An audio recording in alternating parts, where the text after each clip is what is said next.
Fantastic Beasts: The Secrets of Dumbledore is a 2022 fantasy film directed by David Yates from a screenplay by J.K. Rowling and Steve Kloves. It is a sequel to Fantastic Beasts: The Crimes of Grindelwald in 2018 and the third installment in the Fantastic Beasts film series and the 11th overall in the Wizarding World franchise. It is an ensemble cast that includes Eddie Redmayne, Jude Law, Ezra Miller, Dan Fogler, Alison Sudol, Callum Turner, Jessica Williams, Katherine Waterston and Mads Mikkelsen. Set several years after the events of its predecessor, the film sees Albus Dumbledore tasking Newt Scamander and his allies with a mission that takes them to the heart of Dark Wizard Gellert Grindelwald's army. Always intended to be the last of the trilogy, the third Fantastic Beasts film was slated for release in November 2020. It was eventually pushed back to July 2022 release, and much of the main cast of the first two films were confirmed their involvement in March 2020. Principal photography was set to begin in early 2020, but was postponed due to the COVID-19 pandemic, eventually commencing in September of 2020. Johnny Depp, who portrayed Grindelwald in the previous films, initially was set to return and filmed one scene for the film, but in November 2020 he was asked to resign following recent negative publicity. Mikkelsen replaced him later that month. Filming took place until February 2021. The Secrets of Dumbledore premiered in London on the 29th of March 2022 and was theatrically released on the 8th of April 2022 in the United Kingdom and the United States on the 15th of April. The film has received mixed reviews from critics, though it was considered an improvement from its predecessor, and Mikkelsen's performance has received praise. The cast includes Eddie Redmayne as Newt Scamander, a British Ministry of Magic employee in the Beasts of Division Department for the Regulation of Controlled Magical Creatures, as well as a self-proclaimed magizoologist. He played a part in remedying the events of the violent attack in New York City in December 1926 involving Dark Wizard Gellert Grindelwald. He's a confidant of Albus Dumbledore despite being an outcast from certain circles of British wizarding community due to his checkered past. We also have Jude Law reprising his role of Albus Dumbledore, an extremely powerful and influential wizard in the British wizarding community, known in the British Ministry of Magic and throughout the wizarding world for his academic brilliance, and the teacher of the Defense Against the Dark Arts at Hogwarts School of Witchcraft and Wizardry. He holds a black pact with Grindelwald, with whom he was in love with and had a close relationship with as a young adult, preventing them from dueling each other. Ezra Miller reprises his role of Credence Barrowbone, and now Aurelius Dumbledore, the disturbed adopted child of Mary Lou Barrowbone, severely abused and downtrodden, and named Credence Barrowbone.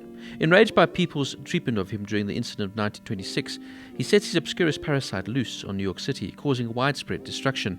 He survived in a tiny Obscurus fragment and was sought out by Grindelwald. He is initially to believe that he was Corvus Lestrange, Letter Lestrange's deceased half-brother. However, at the end of the second film, Grindelwald claimed that his real name is Aurelius Dumbledore and that he is the brother of Albus, who would seek to kill him.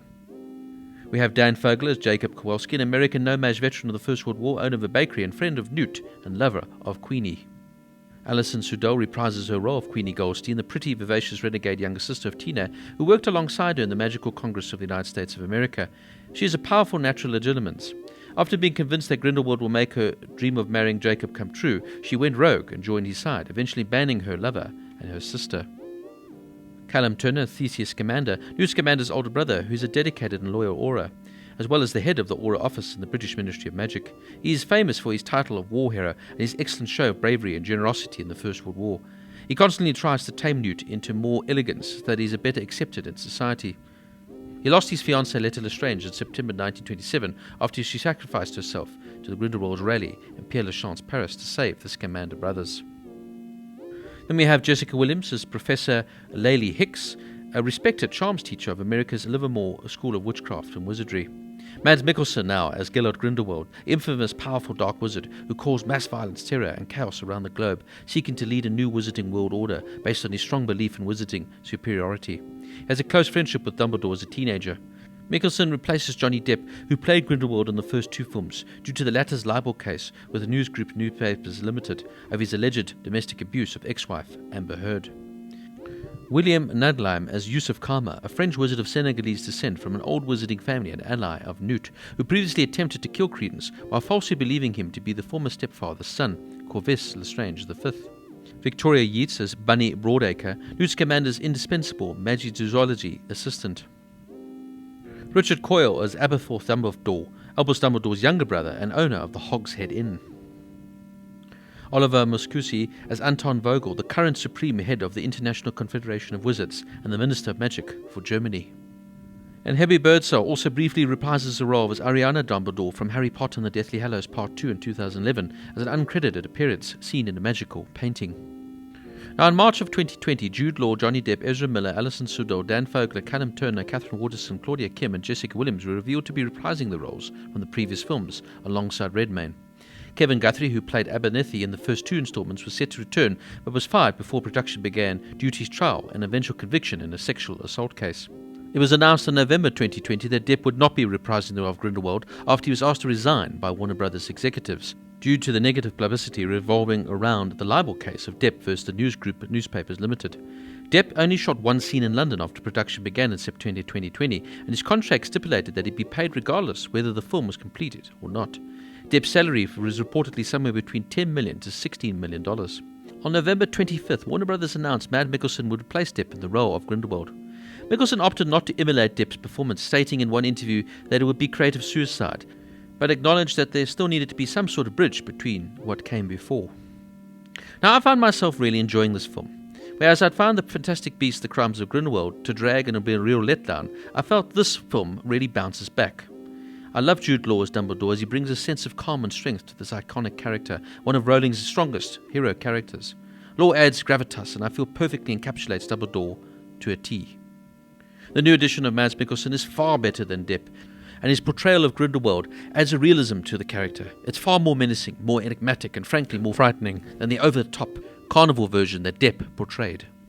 And for me alone, that makes this film far better than The Crimes of Grindelwald.